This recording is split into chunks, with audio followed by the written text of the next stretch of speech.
Hey everybody, welcome back to Code with Vinny. Today I'm going to be showing you how to build and deploy a full stack application from scratch. There are a lot of coding tutorials out there showing you how to build full stack applications, but in my opinion, a lot of them aren't that great, or they're extremely long and you don't even want to finish watching it or even get started in the first place. And I would say 90% of those tutorials never even show you how to deploy an application. So even if you finish the tutorial and you wanted to show it off to friends or a potential employer, it would be difficult for you to do so because you don't have the application deployed. So in this video, I hope to address all those concerns, and thank you for watching. So with that being said, let's get right into it. So as you can see, this is the application. Essentially, it's a task list or to-do list. And it's not extremely complex as far as functionality of the application, right? You can create to-dos, like clean car, right? So I can create this to-do, and you'll see it appear. And you can mark to-dos as done or undo them. You can go and edit to-dos, so I can go in here and say instead of make bed, I can do create tutorial, and we can see I've successfully edited that. Or I can go ahead and delete a to-do as well, right? Or a task. And that's essentially all of the functionality of the application, which doesn't seem like a lot potentially. But if you go through this tutorial and you understand the concepts that I'm teaching you, especially create, read, update, and delete, also known as CRUD, that means you have the ability to build projects that are a lot more complex. So you can either add on to this project or create a new full stack project that is a lot more complicated.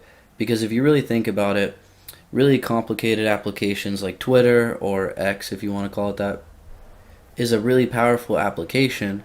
But at the end of the day, basically everything that they're doing is coming down to create, read, update, and delete, right? You can create tweets, obviously you can read them, you can update them now, I believe, and obviously delete. Oftentimes these really impressive applications come down to these same concepts that I'm teaching you today. So with that being said, let's go ahead and get started. So I'm just going to close out of this real quick and create a new folder on my desktop, and we are going to call that task list. Okay, and then I'm just going to go and open Visual Studio Code, and we're just going to drag that file we just created into Visual Studio Code, and that will go ahead and open that directory, this task list directory in Visual Studio Code, which is exactly what we want. Next, we're going to go ahead and start making our project structure. So you're going to go up here and you're going to create a new folder, and this first one we're going to create is called API. And then we're going to create another folder, and we're going to call that one UI. So essentially, this API folder is going to hold our Express app, or our API, and our UI folder is going to hold our React app. Okay. So what we're going to want to do now is open our terminal in VS Code. So if you're on Mac, the command is Control backtick, and you're just going to want to cd into the UI directory. So I'm just going to run cd UI, and you can see that it says UI right here. So I'm successfully in the correct directory now. And then I'm going to run the command npx create react app space period, and that's going to go ahead and create a React app in our current directory, which in our case is the UI folder. And that might take a little bit of time to finish, don't worry about it. Once your terminal looks like mine, that means you're done. So we now have a React application in our UI folder. You can see all these files it creates for us. And if we go into our terminal and run the command npm start, it will actually open up our React app for us. So let me drag this over really quick. So on localhost 3000, you can see we have our React app running. So everything looks good right now. We're going to go ahead and stop running this React app though with Control C. Now we want to go back into the terminal and run the command rm space -rf space .git. And what this is going to do is remove Git from our UI folder. Basically, because we have a mono repo, we want Git to be in the root directory, so the task list directory, and not the UI directory. When you have nested Git repositories, you can run into issues. If you don't understand what that means, don't really worry about it for now. It's not a big deal. So now we're going to want to install all our dependencies for our React app. So one thing we're going to be using for this project is Material UI. So all I did was go to the Material UI website, and under installation they give you some instructions. So I'm just going to install this, right? Just going to copy that, paste it in my terminal, install that, and we're going to skip this.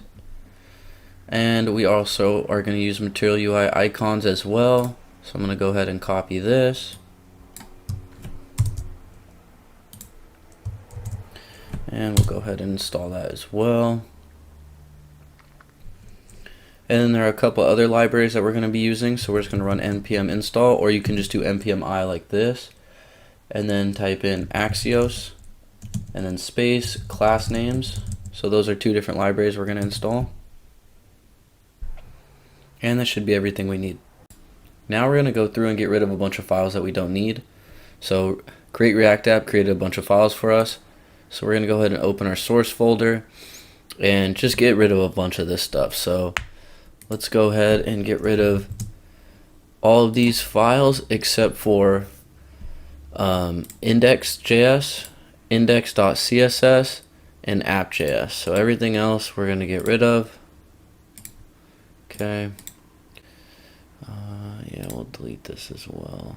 Doesn't really matter. Okay. Alright. And then we are going to go inside our app.js, and we're going to delete these two imports because they are no longer there. And we're going to delete everything besides the two, or the main div. And we'll just go in here and type hello world. Okay. And then we can get rid of all of this CSS as well. And we are going to get rid of this web vitals, get rid of this React strict node. Okay. And everything else looks good. So now that we've made a bunch of changes, let's go and make sure that our React app will still start. So I went and ran npm start in the terminal, and we can see that our React app is working, and all we get is a blank page with hello world, which is exactly what we want. Okay, now let's actually start building out our components. So let's go back to our code, and then we're actually going to create a folder called components. And in this folder, we're actually going to create 3 files. So the first one is going to be called add task form.js. And then we're going to create another one called task.js. And then one last file called update task form.js. So this is going to be all of our components for our application. So before we actually start building out our components, I want to make sure that we have a couple extensions that are going to make our life easier. And the first one is this right here, React Redux React Native Snippets. It's going to make it a lot quicker for you to build out your components. And then one that's also nice is Prettier. I would recommend that you have both those extensions because it'll be a lot faster. But anyways, let's get back to it. So you're just going to go over to this first file, add task form. You're going to type in React Arrow Function Component, RAFC, and it's going to go ahead and create our component for us. Okay, so now to help us build out our form a little bit faster, we're going to use Material UI to help us out. So I'm just going to go to the browser and type in Material UI. And when we go here, you can see that these are a bunch of components that they have pre-built that we can just steal from them basically. So that's the benefit of using Material UI. And it scales really well, like if you're on a mobile device or anything like that.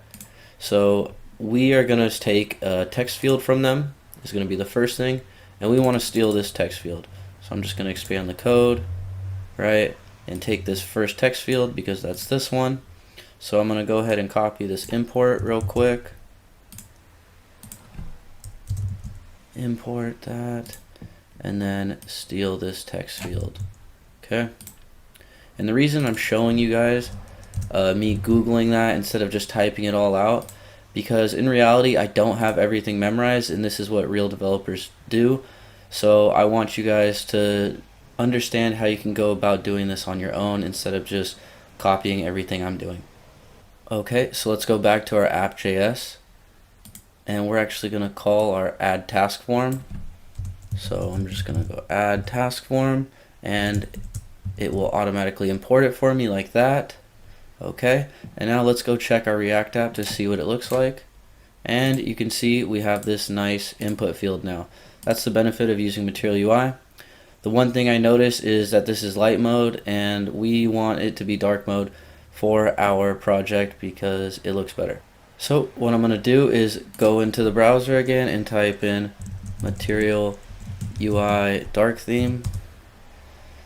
And I'm just going to go to this first suggestion, and you can see it tells us exactly how we want to do this. So this is our app. So I'm just going to steal all of this code actually. Go to our app.js and replace this. And instead of having this main, I'm actually going to add our add task form again. And now let's go take a look at our React app. Yep, so now we have dark theme, as easy as that. Okay, so let's go finish out our add task form. So we're just going to go back to the code, go to add task form, and we're going to use another Material UI component called topography. And you can see it's already suggesting it for us. And we're just going to type in my task list as the name of this typography. And then we're going to go ahead and add a couple props.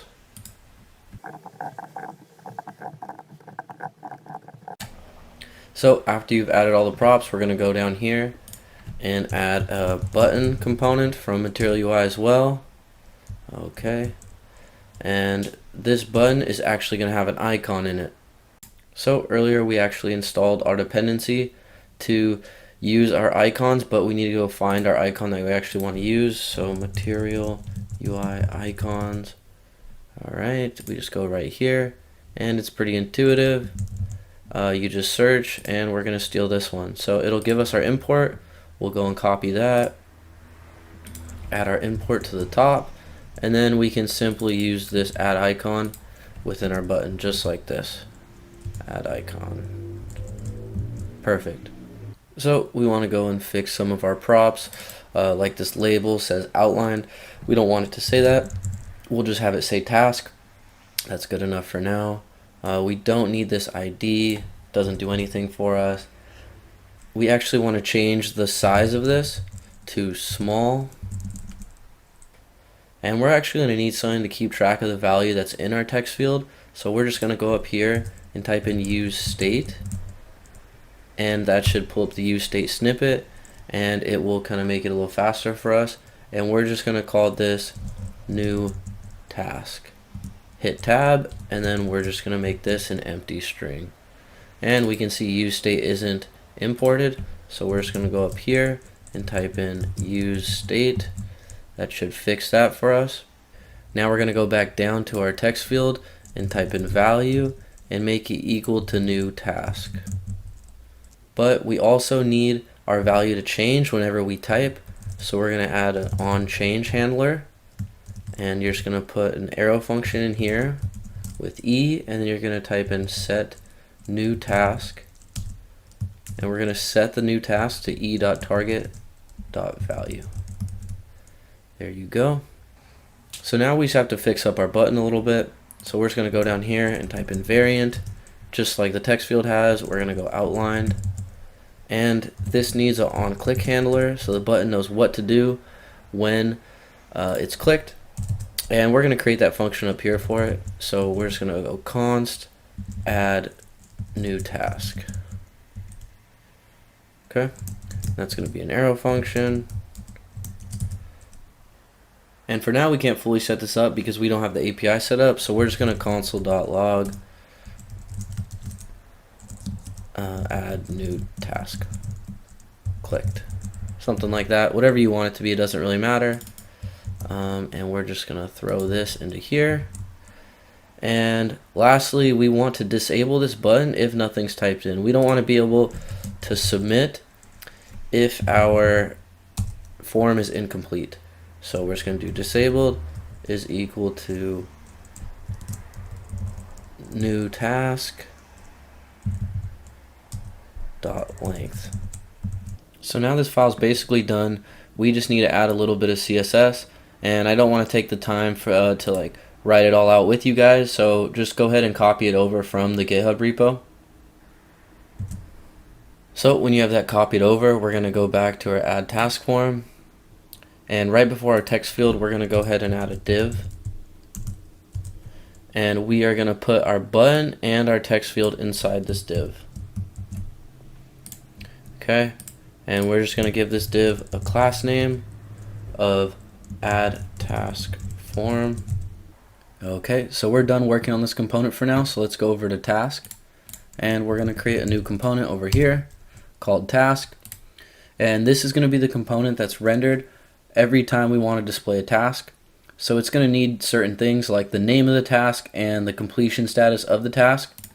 So we're going to go ahead and pass in a prop called task, which is going to have all that information on it.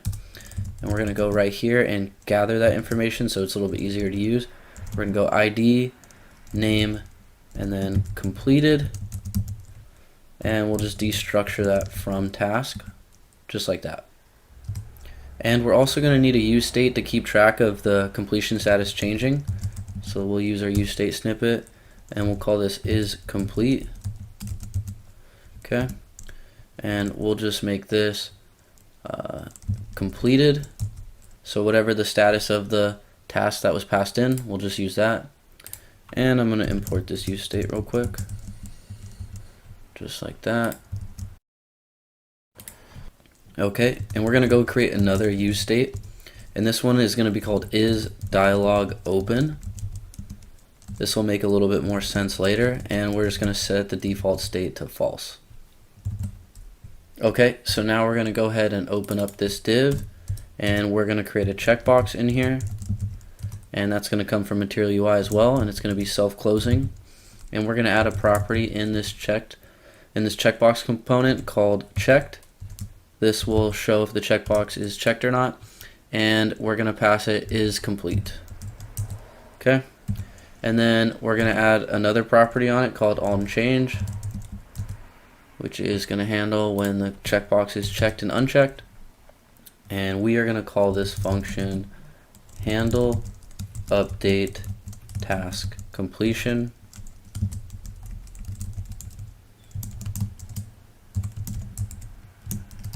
And for now, all this function is going to do is set is complete to the opposite of whatever the current value is. So we'll just do it like this. And then we're going to go ahead and take this function and pass it into our onChange.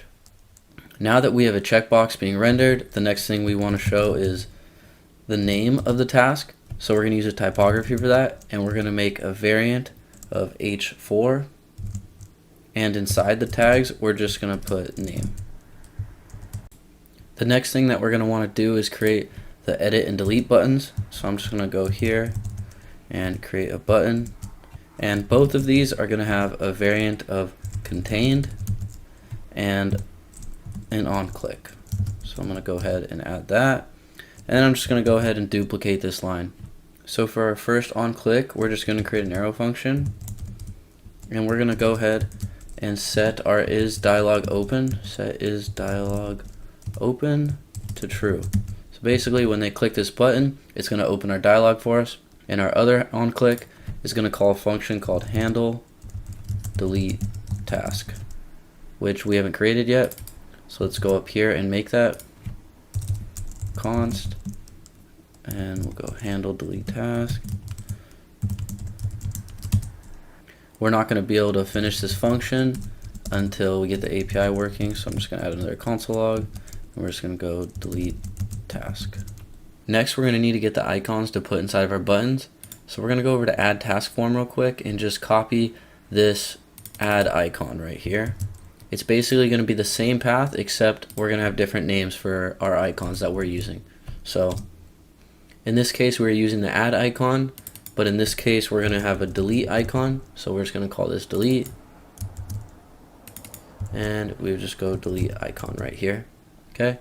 I'm just going to go ahead and duplicate this line. And instead of delete, we're going to go edit this time. And now we will successfully have both of our icons. And we can go ahead and add them inside of our buttons now. So I'm going to go in here, and then I'm just going to go edit icon for the first one. And then in the second button, we're going to add the delete icon. Okay, and they're self-closing. And then on the second button, we're also going to add another prop called color. And we're going to set it equal to error, which is going to make it red. And then we're also going to call the update task form component in this file, but let's go and add the component here first. So it's exported. Now we can import it in our task file. So I'm just going to go here and import it. So update task form. So this component's going to take in 3 props.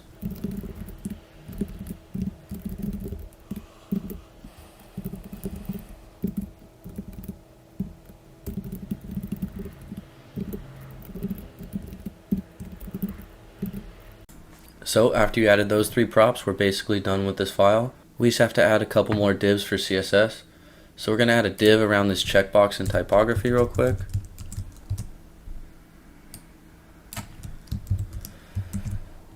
Just like that. And then we're also going to add a div around our 2 buttons. So another div like this.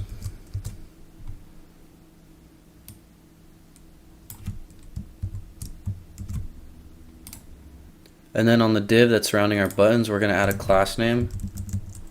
And that class name is going to be task buttons. Just like that. And then we also are going to add a class name on this div over here. But we are actually going to use one of the libraries we installed earlier called class names. So we're just going to go to the top of this file and import class names from class names.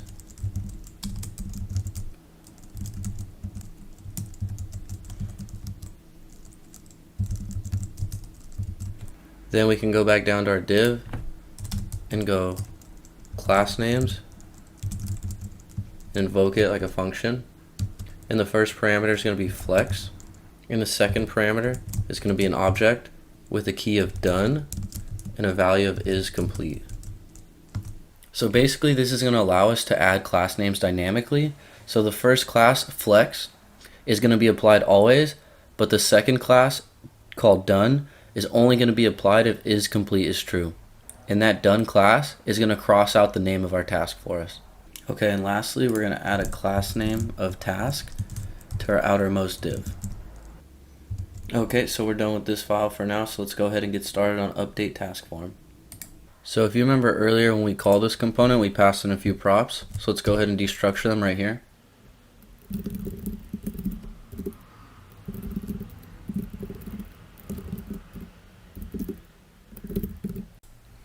And then we're going to have to use the ID and completed status off the task. So let's go ahead and destructure that as well, just to make our lives a little bit easier.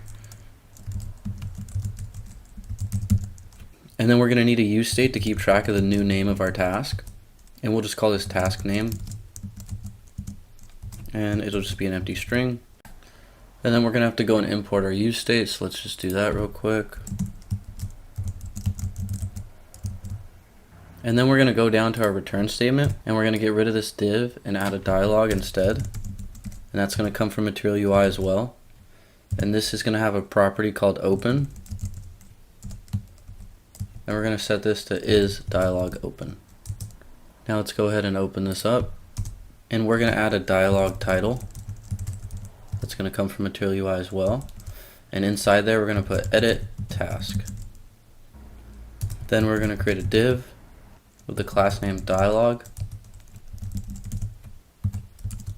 Open that up, and then we're going to add a text field inside of it. And a button. So the text field is going to have a few props similar to what we did earlier.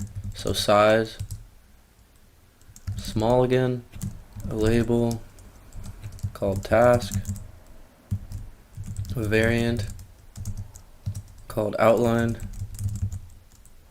and then finally an onChange handler, which is going to have an arrow function that is going to set task name to e.target.value. And then this button's also going to have a few props, so we're going to give it variant as well. And then this is going to be contained, and then just an onClick handler, which is going to set isDialog open to false.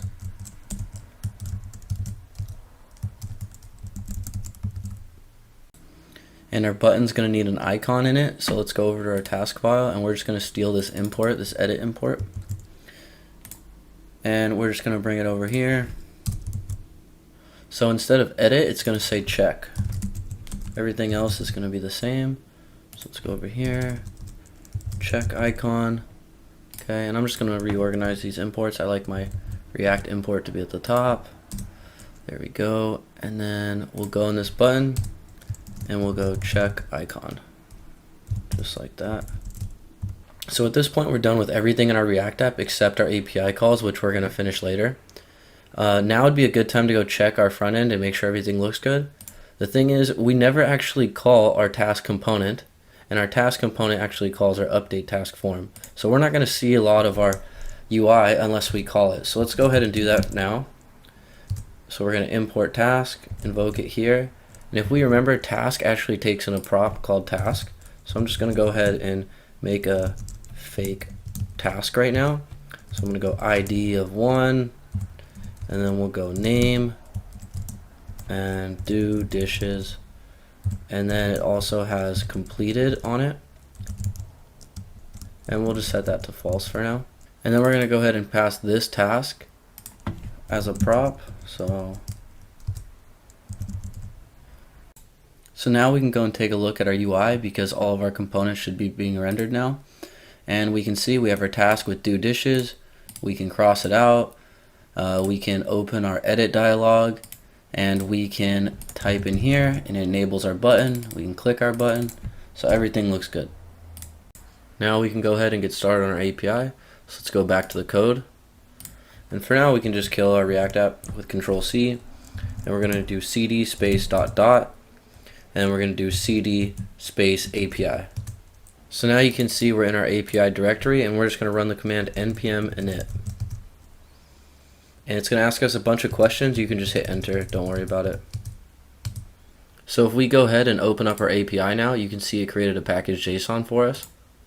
Now we're going to install all of our dependencies for our API.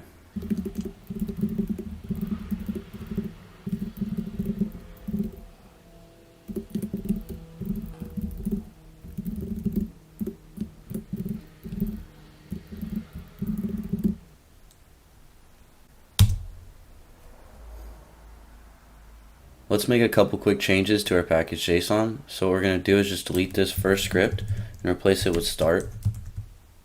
And the script is just going to say node index. So that's going to start our API using Node. Then we're going to create another script called dev, and it's going to be development in all caps equals true space nodemon index. And this is going to set an environment variable called development equal to true, and this will make more sense later why we're going to do that. And then it's also going to start our application using nodemon. Nodemon basically allows us to hot reload our app. So if you're in development and you're testing your API, every time you make a change, it'll restart your server, so you don't manually have to kill it and restart it yourself. Under scripts, we're going to go ahead and create a new key value pair. The key is going to be type, and the value is going to be module. This allows us to use the same import syntax that we use in React instead of using require. That's it for our package JSON, so let's go to our API folder, and we're going to create a new file called .getignore. In this file, we can put names of folders and names of files that we don't want Git to keep track of. So we're just going to put node modules and dsstore. Now we can go ahead and get started on our Express server. So we're just going to go to the API, create another new file, and this one's going to be called index.js. And typically when I start creating my Express server, I usually just go to Google and I'll type in Express.js, and I'll go to hello world example, and I'll literally just steal all this. At this point we technically have a working Express server, but obviously we're going to want to make our own changes. So I'm going to go over here and put port 3001. Our React app is running on port 3000, so we need them to be on different ports. That's just if you want to run it locally. And we're also going to use some middleware, so we're going to go down here and do app.use, and we're going to do express.json. You need this to grab the body of the requests when they come in. Without this line of code, you're not going to be able to access the body at all, so it's pretty important. Now our API is going to need 4 different routes for us to hit. I'm actually going to leave this initial route as hello world, just so when we deploy our API, it'll be quick to see if it's up and running and working correctly. But our 4 new routes are going to have the path of task, and they're all going to be async await functions. So this first route is going to be app.get, because that's going to fetch our data. The next one is going to be app.post, and that's going to actually create our data. The third route is going to be put, which is going to help us update our data. And the last one is going to be delete, which obviously would delete a task. Now we're going to make some helper functions that are going to actually talk to our database. So we're just going to create a new file and call it task.js. So in this file is where we're going to connect to our DynamoDB database. So I'm going to import a bunch of helper functions that's going to allow us to do that.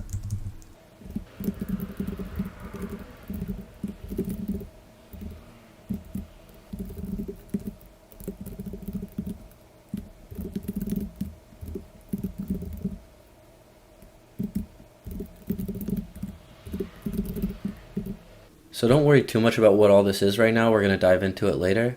But if you want to see how I found out where to get these methods from in the first place, I'll have some links to the DynamoDB documentation in the README.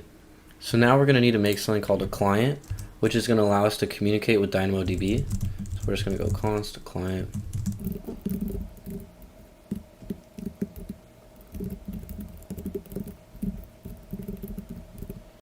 And if you're unsure what to put for the region, don't worry about it for now. When we get to the deployment phase, it'll be pretty obvious where you deployed your DynamoDB table to, what region you deployed it to, and you'll just add it in later. Not a big deal. And then we're going to have a document client that's going to make it easy for us to actually update our database. So we're just going to call it .client. And essentially we're going to use this .client to send our CRUD commands to the database. Now it's a little weird that we're creating these commands that communicate with the database even before we've actually created our database, but it's not a big deal because I know that our table is just going to have 3 attributes or 3 columns. The first one being ID, the second one name, and the third one completed, which we were using all on the front end. So we're now going to create our command that is going to help us fetch data from the database. In DynamoDB, when you want to fetch all the data from the database, it's called a scan. So that's why it's called the scan command. And we are going to go express attribute names. And we're just going to create an object right here. And the first key is going to be hashtag name. And the value is just going to be name. Now we also need a projection expression. This is basically asking us what attributes do we want to get back. And so we're going to go ID, hashtag name, and then completed. And the reason we have to use hashtag name instead of just normal name is because name is a reserved keyword in DynamoDB, and if we want to use it, we have to use that hashtag syntax. And lastly, we just have to add our table name, which is just going to be called tasks. So now we have successfully created our command, and we just need to get the response when we send it off to the database. So we're just going to go response is equal to await.client, and we are just going to pass in our command. Now that we're holding our response in a variable, we're just going to return response. And we have successfully created our fetch function. So we're going to need 3 more functions. So I'm just going to go ahead and copy and paste this really quick. And I'm just going to delete everything in the middle after new. And then I'm going to go ahead and paste this 2 more times. We're going to call this function create task. This one's going to be update task. And the last one is going to be delete task. So in DynamoDB, if we want to add an item in our database, we use the put command. And it just needs two pieces of information. The first one is going to be table name. And this is going to be the same. It's just going to be tasks. And the second thing it needs is the item we're going to be inserting. So like I said before, each task is going to have an ID. It's going to have a name. And it's going to have a completed status. So this ID is actually going to be what DynamoDB calls a partition key, and it should be unique. So the way we're going to go about generating a random unique ID is by using a library called crypto, which you don't have to install. It just comes already with Node. So it's just going to be crypto from crypto, just like that. And we can go back down to our create task and go const UUID, which is basically a unique ID, and we're going to go crypto dot random UUID, and we're going to use this UUID right here. And then name and completed are actually going to get passed into this function, so we're just going to destructure it right here, completed. And now we have successfully created our put command, so we're just going to steal these last two lines. And now we finished our create task function. So now let's go ahead and get started on this update task, and it's going to take in three values. It's going to take in the ID, the name, and completed. And we are going to use the update command for this. And this update command is actually going to need a few things. So it's going to need the table name again, which is just going to be tasks. It also needs a key, and this is how DynamoDB figures out what item to actually update. And so we're going to use the ID. And then again, we're going to need an expression attribute names. So expression attribute names. And once again, this is where we map name to name, because name is a keyword in DynamoDB. We also need something called an update expression. This is where we actually let DynamoDB know what values we want to update.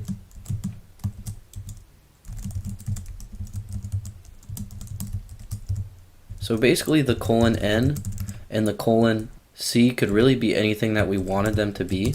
It's essentially just a placeholder, and then here's where we're going to tell it what values we actually want to map it to.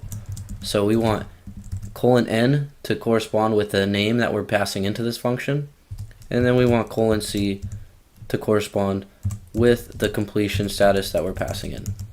And the last thing that we're going to need is returned values. And we're just going to set this to all new. And that is everything for our update function. We're just going to steal these two lines.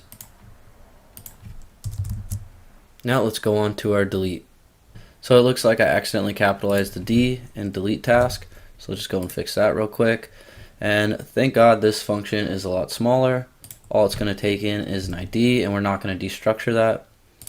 And we are going to use the delete command. And it's just going to take in table name again, which again is task, and it's going to also take in a key so it knows what item to delete. Okay, so that's everything for the delete command.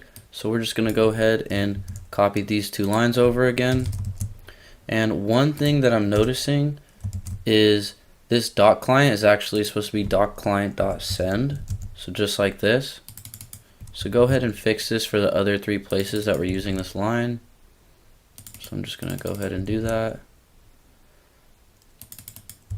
And we're officially done with this file. So let's go back to our index.js. And we're going to go into our app.get route. And we are just going to make a try and catch block. So just like this. And here's where we're going to use our helper functions that we just created. So we're going to go const tasks is equal to await fetch tasks. And we're just going to invoke that function. And now all we have to do is send that data back. So we're going to do res.send tasks.items. And then we're going to go inside this catch block now. And we want to send back an error code because Obviously it didn't work if we hit this catch block. So we're going to do res.status 400.send, and then we'll just put a meaningful message. So we'll just do something like error fetching tasks. And we still want to send back this actual error message, so we're going to add that error right here. And these other functions are going to follow a similar pattern, so I'm just going to copy this try catch block real quick just to make it a little bit quicker. And we're just going to do const task is equal to rec.body, because we're going to be sending in the task that we're going to use. And then we're going to want to use our create task function, so we're going to go const response is equal to await create tasks, and that'll import it for us. And in here we're going to pass in the tasks that we're going to create. Now we still have to send back our response, so let's do res.send response. And then for our error message, instead of error fetching tasks, error creating tasks. Okay, so let's go on to our update route, and we are just going to steal this try catch block once again. And this one's going to be actually even more similar, so we're just going to change this function to update tasks and change the error message to error updating tasks. And we are done with our update method. So let's go down to the delete route. So this route's actually going to use a parameter.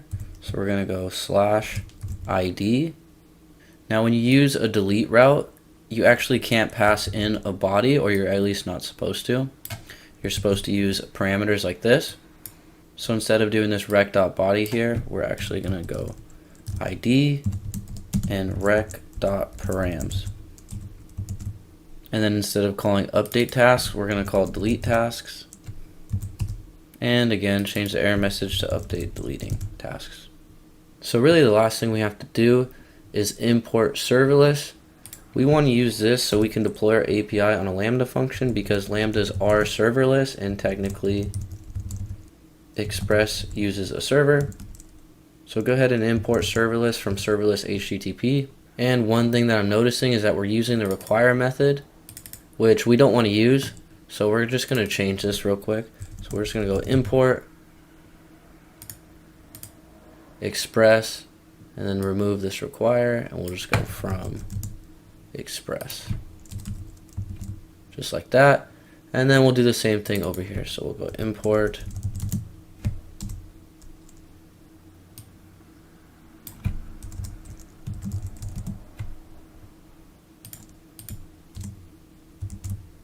and now we have fixed our import statements. And let's go down here so we can actually use serverless. So at the bottom of this file, we're going to go export const handler is equal to serverless, and we're going to invoke this and pass in app. Now when we're using the serverless library, we can't actually use app.listen, but we still want to have the option to use it if we're running this locally. That's where our environment variable that we created in the package.json is going to come in handy. So we're going to go process.env.development, and then we are just going to put our app.listen inside of this. So basically what's happening here is if we run npm run dev, we're going to use our environment variable called development, and we're going to use app.listen so we can run it locally. But when we deploy it, we're going to use the command npm start, and that's going to use our app in serverless mode. And also I noticed a mistake in our delete route. We don't want to pass task in here. Task is undefined technically. We want to pass in the ID. And everything looks good now. And the last thing we're going to want to do is allow cores. So let's go up to the top and import that real quick.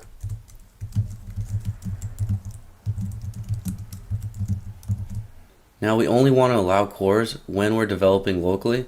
So we're going to take this if statement again and move it up to the top where our other middleware is.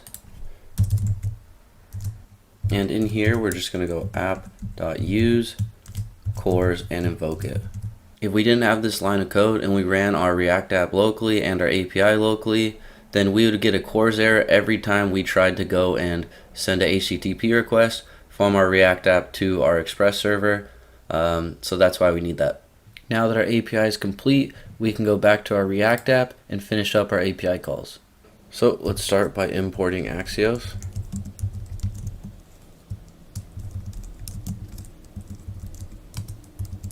And basically that's just a tool that helps us send HTTP requests. Now we're also going to need to use state to help keep track of the tasks that we're going to fetch. And we're just going to set this to an empty array. Now we're also going to have to import our use state. So let's go ahead and do that. And I already know we're going to have to import a use effect, so we might as well just do that now.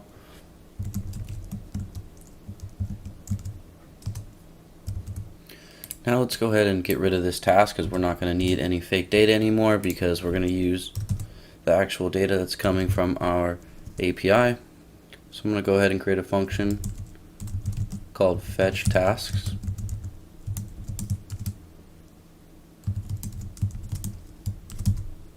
And this is going to be an async function.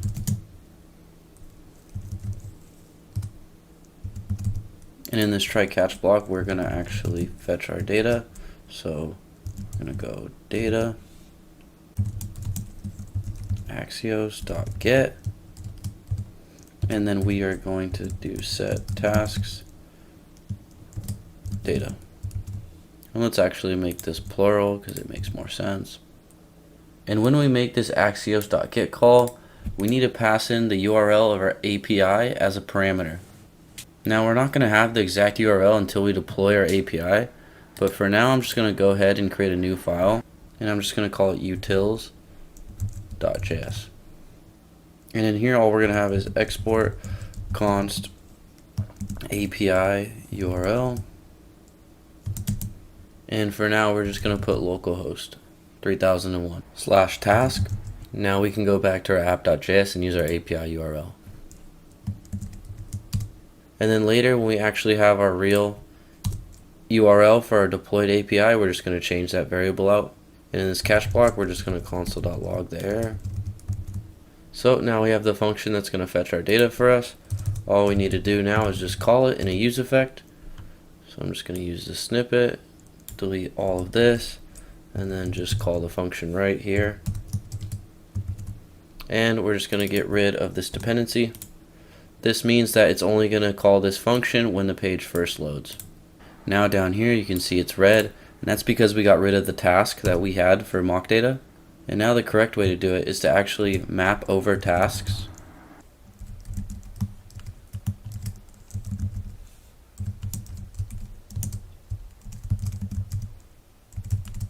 And we're just going to call our task component for every single task within the task list. And we need to pass it a few props, including the task itself. We need to give it a key because we're mapping. And the key is just going to be task.id. And then lastly, we just want to pass it the fetch tasks function. We can go ahead and get rid of this old task that we were just using for testing. And let's also go pass the fetch task function as a prop into the add task form. And this will make sense in a second. And I'm noticing one tiny mistake. We just need to add await before axios.get call. Now we can go finish up our add task form. And all we have to do is finish this add new task function. So it's going to be async. So let's go ahead and get rid of this. And we're just going to make a try catch block. We're also going to have to import Axios in this file as well. So same thing, import Axios from Axios. And then in this try block, we're going to go await axios.post. Again, we're going to use our API URL as the first parameter. And we're actually going to have a second parameter this time. And this is going to be the body that we're sending back to our API. So we're going to have to send it the name, which is going to be new task, and the completed status, which is always going to default to false. After our post is complete, we want to refetch the data so our list will update with the new task. So we're just going to call our fetch task function, because remember we passed this in as a prop earlier, and then we're just going to set new task to an empty string just so it clears out our input field. And then we just need to make sure that we add our fetch tasks up here so we can actually use it down below. And get rid of this. And then the last thing we need to do is just console log our error, just so we have an idea of what happens if something fails. And we're officially done with our add task form. Now let's move on to task.js. I'm just going to take this Axios import because I know we're going to need it. And I'm just going to do that first. Now we're going to fix up this handle update task completion. And this is going to be async. And we're going to add another try catch block. And we'll go ahead and move this set is complete in the try catch. And then we'll go await Axios.put because it's an update, and we're going to use our API URL again. And for the body for this one, we're going to want to send everything. So we're going to send the ID, the name, and the updated completion status, which is going to be the inverse of whatever is complete is currently. So just like that. And then in the catch block, we're just going to add a console log.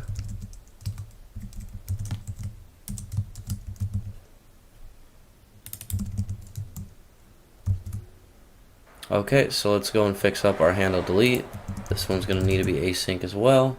Again, we're going to delete this, add our try catch block.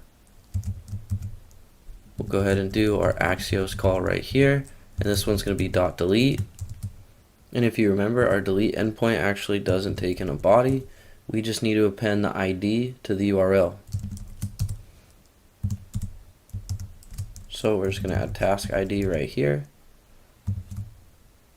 And after we delete our task, we're going to want to refetch all of our tasks.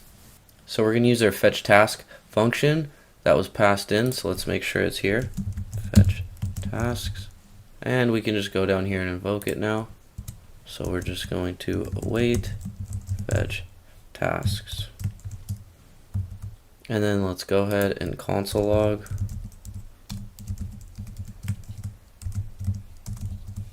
And then the last thing we need to do in this file is actually pass the fetch tasks function into our update task form component. Now we are officially done with tasks.js. Let's move on to our last component called update task form. And let's make sure we're passing in the fetch task prop. And then we're going to create our function to help update the task name. So handle update task name. And this function is going to be async await as well. We're going to do another try catch block. And we're also going to have to import Axios as well.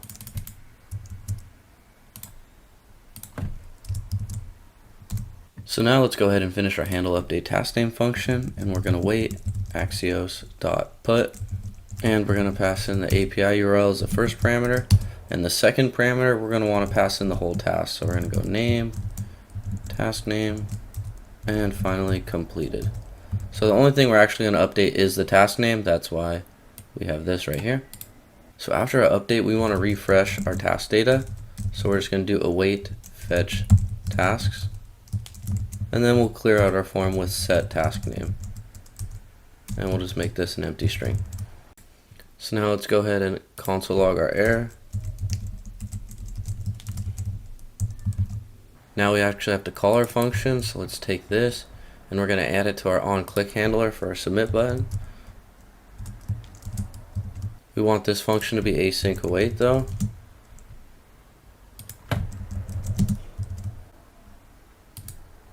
Now we are officially done with all of our coding. The only thing we're going to have to go back and change is our API URL. Once we get our real URL from our deployed API, we're going to replace this, but we don't have to worry about that for now. Now we're going to need to push our code to GitHub to make our deployment a little bit easier later on. So we're just going to cd out of this app directory. Now when we're in this root directory, we're going to run the command git init. And if you start to run into any issues, it's probably because you didn't remove git from your React app. So make sure you go and do that. I showed this step at the beginning of the video. Now that our root directory is a Git repository, I'm going to go ahead and create a repo on GitHub. And we are just going to call this task list tutorial. And I'm just going to keep this public. And we're just going to create this repository. And we already ran the command git init, so I'm just going to steal everything else. Go back to our code, and now we're going to run the command git add dot, and now we're going to paste in those git commands we just copied over from GitHub. And we have successfully pushed our code to GitHub. Let's head over to AWS. So now I'm going to be showing you how to deploy a full stack application on AWS. One of the really nice things about deploying this way is that it's really inexpensive. So you can see I spend about $1.07 a month, and $1 of that is for my domain name for my personal website. And AWS Amplify, I have 3 React apps hosted on there, and I'm only getting charged 7 cents. So it's really inexpensive. So the 3 services that we're going to be using are DynamoDB to host our database, AWS Amplify to host our React app, and Lambda to host our API. So we're going to get started with DynamoDB. Now we're just going to head over to tables real quick and create a table. And we're going to make our table name called tasks. Our partition key is just going to be ID. And then we're going to leave everything else and create our table. So now we have successfully created our DynamoDB table. And if you notice, we never specified what our columns would be on our table. Once we start pushing items to our table, it's going to actually update those columns for us, so we don't have to do them beforehand. Now let's go and head over to Lambda. And we're just going to create a function. And I'm just going to call this task list API. And then we're going to go ahead and open advanced settings and click enable function URL. Auth type is going to be none. And then we're going to configure cores. And now we can just create our function.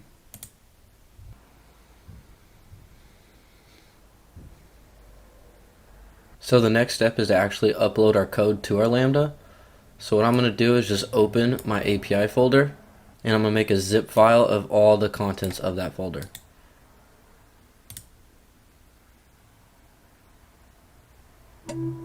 So now that I've successfully created my zip, I'm just going to go to upload from.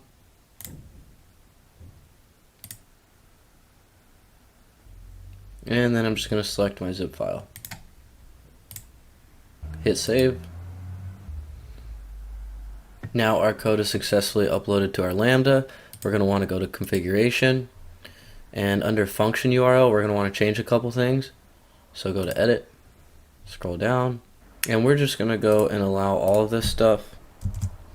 Typically you don't want to allow everything, you only want to allow what you need, but for the sake of this tutorial we're just going to go through this pretty quick.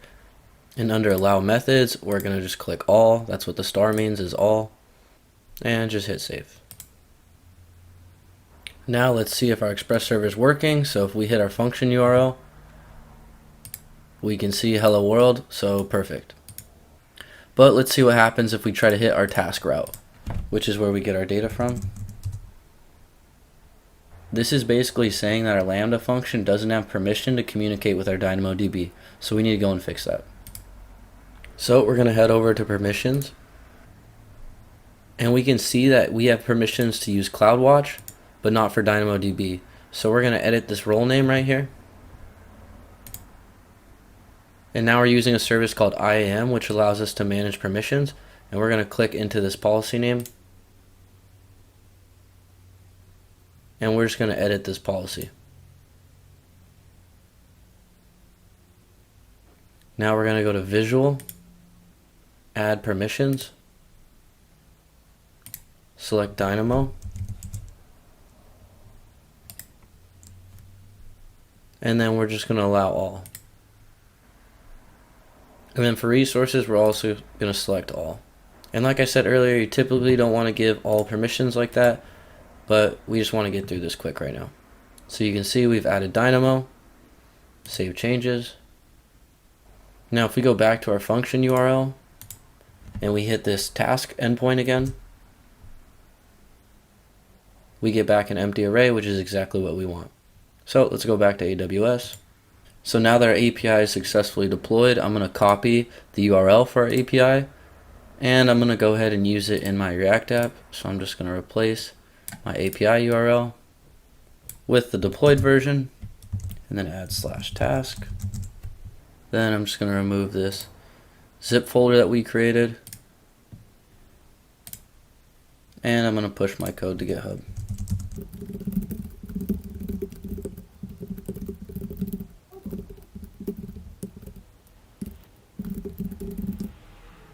Now let's go and deploy our front end. So we're going to go to Amplify.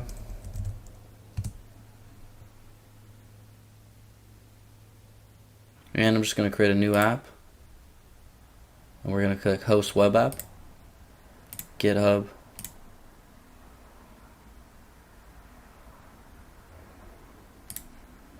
Select the repo. Because I'm using a mono repo, I'm going to click this and just put in UI. Hit next. And in the past, I've ran into issues with this npm CI, so I typically like to just remove the C and just use npm install instead.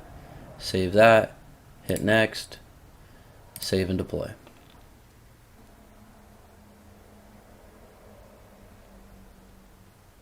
Now it's provisioning resources for us. Then it's going to move on to the build stage, and when this is all green, it will finally be deployed, and we can check out our website on this URL right here. Okay, so it looks like our React app is finally deployed, so let's hit this URL and let's test it out.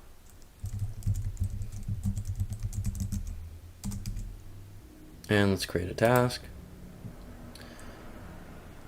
and we can check off a task, edit a task, and we should be able to delete a task as well. Now if we want to see these items in our database, I'll show you how. So I'm just going to create another task real quick, go back to AWS, and we're going to go back to DynamoDB.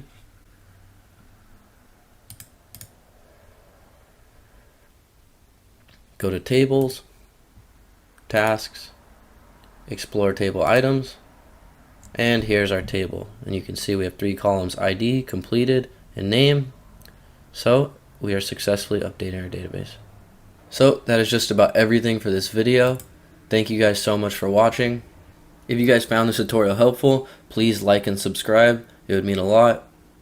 Also, if you guys have any ideas for some future tutorials, feel free to leave them in the comments below. And I'll see you guys in the next one.